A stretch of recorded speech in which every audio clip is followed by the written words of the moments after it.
Welcome back to my channel. So today is an Easter 2023 home tour. I'm going to walk you through my house, show you exactly how I decorated for Easter here in Sweden Scandinavia, give you some ideas and tips and tricks to keep Easter decor very simple, like this påskgris, which is a very traditional Swedish decor piece here for Easter. Very easy to emulate at home, especially if you're looking for some last minute DIY projects to do for Easter. So don't forget to check the description box below for any of the links, and let's get into the home tour. Let's start here in the entryway. I'm sorry the lighting is a little bit off, but I've got some pink tulips here, which really is very easy to do. I've got this beautiful vase. I will try and link something similar here, and it really gives a pop of color. I like to have a little bit of color here for Easter, not too much.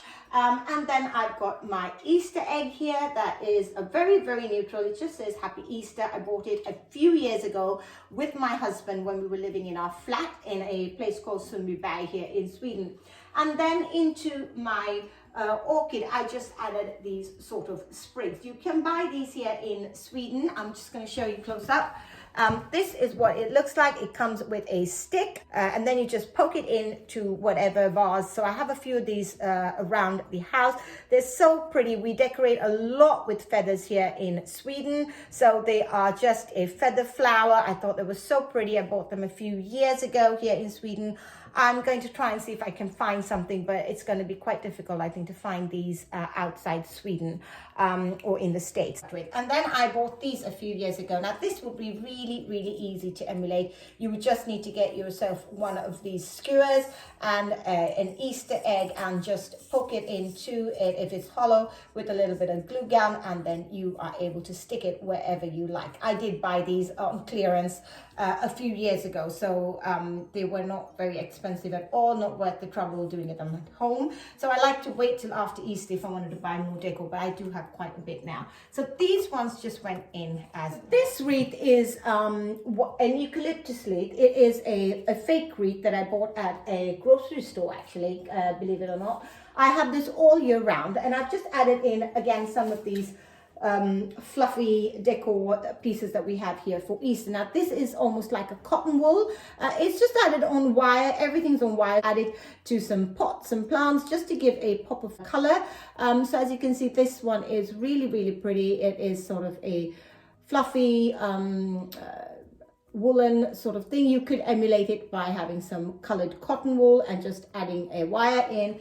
And so I've just got a few of those sprigs added into my wreath just to give it a pop of color. You don't need to do too much for Easter to create that sort of soft Easter vibe in your home. So from the entryway, we walk in straight into my open plan sitting and dining room. Now this is our formal sitting room. So I really love having a formal sitting room because we don't drink here, we don't eat here, and we just have it looking pretty. And we have adults, the kids go upstairs and watch TV, and we are downstairs. So this is what we have going on here for Easter. You can see this little vignette is nothing complicated. I've kept it really simple. The change up of all my cushions have really helped to bring everything up to life. Don't forget to subscribe and join me next week when I show you how to decorate for spring. But for our purposes today, I'm just going to focus on this little vignette that I created for Easter. It really is a simple vignette to put together. I had this wooden bowl on hand, but you can use any vessel that you like. I had these bunnies that I added in, and this little jug, which is an IKEA find from ages ago. They still have it. I'll leave a link to it. And then, of course, I found these lavenders, fake lavenders at the dollar store, of all places. They're really very beautiful. I've added a couple of those sprigs into this vase, and then I've just added in one of my fluffy feathery flowers that you saw in the entryway, just to keep everything cohesive. And then I found this net that I bought at the dollar store as well, so that has gone around it just to keep everything looking very light and airy and fresh. Really, I'm pleased with how it turned out. Very easy for you to emulate at home if you so wish to do. So that is the sitting room, the extent of my Easter decor there. And now we're going to move on to our dining room. So this is what I wanted to talk to you about. This is called a påskris. Now, it really is traditionally a very, very simple Easter decor. Now, it has evolved over the years. You normally never had eggs on it, and you didn't have these sort of fluffy things on it. I have added some of my DIY with the net I'm going to talk to you about. So traditionally, a traditional påskris would have just had these sprigs and these feathers. Basically, it's these feathers, as you can see, with a wire, a very thin wire attached to the bottom. If I hold it on my shirt, you will see a thin wire attached to the bottom. Basically, what you do is you take one of these sprigs, this one for example, this little sprig here, you add your feather to the top of it like this, and then just wrap your wire around so that the feather stays in place, just like that, and you're good to go. So that's how you decorate your påskris. Now, we've also added in some of these Easter eggs. I know you can buy them at the dollar store here in Sweden, but I also saw if you couldn't find them with the wire, these were really easy to emulate. Like I said, you made a hole at the top and then you just add in and you use your glue gun. That's basically what they've done. Just make sure that they're very, very light. Now, we use birch twigs here, but you can go and use any kind of twigs that you have. I bought them, they're very inexpensive. I added it into my H&M vase here that I absolutely love. I'll leave a link if I can find it still. I know it was in the shop when I went for H&M shop with me. And then I just added in what I wanted. So these feathers of different colors, and then we've got some of these cotton fluffy things that I showed you earlier on. And then you were unable to find the feathers or any of these, you could just get yourself some net as well as a little bit of wire. Basically what I did was, because the net is so light and you can't see the colors, you fold it into sort of a square, pinch it in the middle. This is what I did. This is just what I came up with. And it looks almost like a little fluffy flower. And then I just took some little wire, some floral wire. You can get some other wire if you like. Attached it to the thing so it looked a little bit like that. And then I just attached it to my twig. Now, you could do this if you wanted, if you couldn't find the eggs, but I'm sure you'd be able to find, and then it just sits in like that. You need to find some feathers or some net or anything that's actually very light, because the twigs, obviously twigs are not so heavy.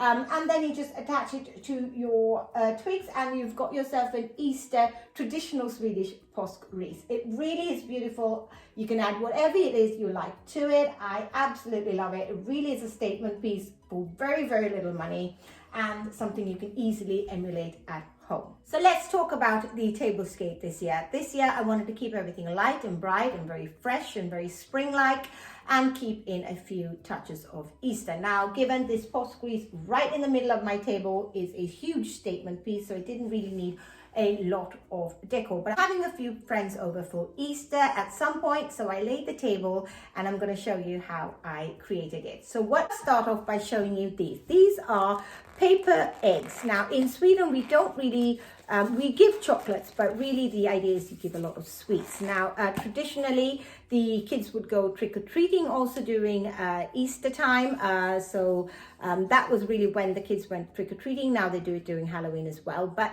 so this is what they look like, and they're not, I didn't buy the really big size. If you saw me on my shorts, you can see that there are a number of these eggs. So they're very, very sweet.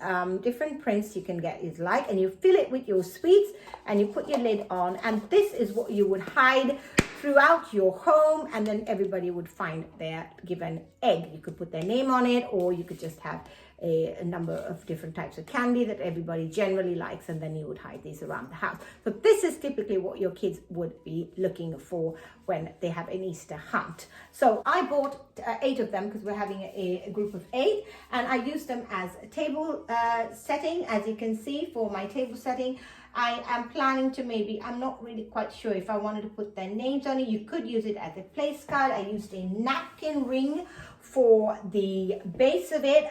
It would have helped if my napkin rings were round, they're little ovals, so that the eggs did shift around, but a circle would work a lot better. I've just used my everyday plates and cutlery, kept everything very neutral, very easy, especially because I was quite last minute and I didn't feel like pulling everything out, but it really works very, very well. I'm sure you've seen this done before. I've made these bunny ears with the napkin, and then I've just added in one of these eggs.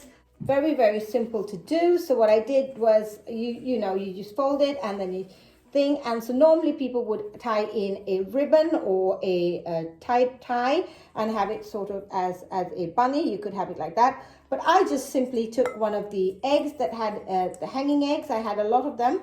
So I just took that one and I put it through the bunny ears just like this. And I just needed to push it in down, and then I just added the egg in the middle like so, pinched it and put it down here, and then just spread out the ears. My piece board just filled up with some feathers and some extra eggs, and then of course my lovely candles that I have here in just these muted colors. And then I also have in my Easter tablescape, I've just scattered some chocolate sweets around. You can see I've got an egg full with sweets on my wooden stand from H&M. I will try and find something similar and leave a link. But this really is a very fun, very easy tablescape that I put together. I'm really glad with how it turned out. I used a grey tablecloth, a linen tablecloth, which is really very inexpensive, but it also gives off that sort of powdery blue color that I really was trying to go for this year, and I usually have almost all year round. So we're in my kitchen now, and I'm going to show you this little tablescape that I created for Easter for the kids. Now we're going to have some kids over as well, so I thought it would be fun to create a little tablescape for them. So this was really easy to do. I got some egg cups and then these plastic eggs that with the hanging, I just hid the bottom part in here and I put it in the egg cup just for some added decor on the table. It turned out really sweet. Really looks like real eggs in here. So I've got them there. I've got this Lazy Susan with a few things on it. I've just got a very simple tulip that I had here that I wanted to put just for a pop of color, and a candle, and everything just worked really well here. So this, I wanted to draw attention to. This is what we called påskmust. This is a special drink that we have here in Sweden during Christmas as well as Easter. So it is the same drink essentially. They just slap on a different tag on the bottle, and at Christmas time it's called julmust, Christmas must, and it's in red, and obviously during Easter time it is in yellow, traditional to Swedish culture. Everybody loves it. Now you can get them in these small bottles with this yellow, and I thought it was really fun, so I gave each kid one of those little bottles. These potted plants, these are also very traditional to Sweden and Swedish design. They are buttercups. I bought them while they're still green because Easter is not till next week, and I'm hoping some of them will blossom and then I can have them throughout the spring months. And then of course I did a little bit of decorating on my open shelf here. As you can see, I will be doing a video next week on how I decorated for spring, so a lot of it really is spring decor, but I did add in this feather to this pink vase, small pop of Easter there. Thanks for joining me on my channel today, and if you made it this far, please give the video a thumbs up. I hope it's given you some ideas and some inspiration on how to create some easy last minute DIY Easter decor pieces for your home if you're in the rush of things. And I would really appreciate it if you gave it a thumbs up and subscribe to my channel, because next week I'm going to show you how I decorated my home for spring. I have 3 simple principles that I follow, keeping me on budget and allowing me to change up my house, which is something I really crave during the spring and summer months. So with all that said, thank you so much for joining me, and I will see you in the next video. Bye bye.